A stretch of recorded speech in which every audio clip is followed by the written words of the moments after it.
Eny ary tompoko, tonga soa tao anatin'ny fandarana meteo indray tsika manolotra ny arahaba. Avy hatrany dia ny sarin'ny zana-bolana no hojerentsika voalohany, saika manga ny lanitra. Eto Madagascar amin'izao fotoana izao, afa-tsy ny any amin'ny faritra avaratra atsinanana iny no ahitana andian-drahona manify, tahak'izay ihany koa any amin'ny faritra atsimon'ny Madagasikara any.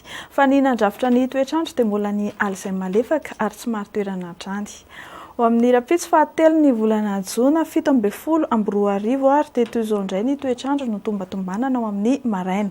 Anorana malefaka any Sava sy Analanjorofo any ary mipakatra any Andilamena sy Amparafaravola. Somary aka endrika tandrifin-drahona kosa izany any Vatovavy atsimo Atsinanana ary Taolagnaro. Andrahoana ny andro any Ambatondrazaka sy Nosy sy Sambirano ary ifandimy ny rahona sy masoandro ny amin'ny fatra sisa.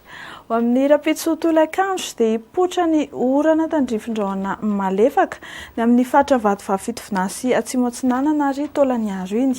Anorana malefaka ihany koa indrindra ny amin'ny Takariva sy ny amin'ny alina any Antalahy sy Analanjorofo. Ifandimbiasan'ny rahona sy masoandro ny amin'ny fatra sisa tsy voatoana teo.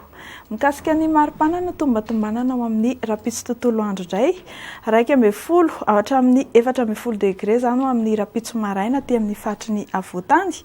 Ny amin'ny fatry morontsiraka kosa dia mihoatra ny 17 degré celsius avokoa. Ho amin'ny rapitso tolakandro ny maripana ambony indrindra dia 4 degré any amin'ny fatry Maevatanana any. Dia raha mikasa hiampita ranomasina ianao dia omena fahafapo hatrany. Toy izao manarak'izao ny mikasika ny Antsiperiany, hibalika be masoandro amin'ny rapitso any Milan sy Johannesburg any. Ifandimy kosa ny rahona sy masoandro ny Nairobi fa ny fatry Bangkok sy Paris no anoram-baratra. Ho an'ireo nosy manodidina ny Madagascar indray dia toy izao manarak'izao, hibalika hatrany ny masoandro amin'ny rapitso any Port-Louis any. Ifandimy ny rahona sy masoandro ny Seychelles, anorana tandrifin-drahona ny Comores sy Saint-Denis.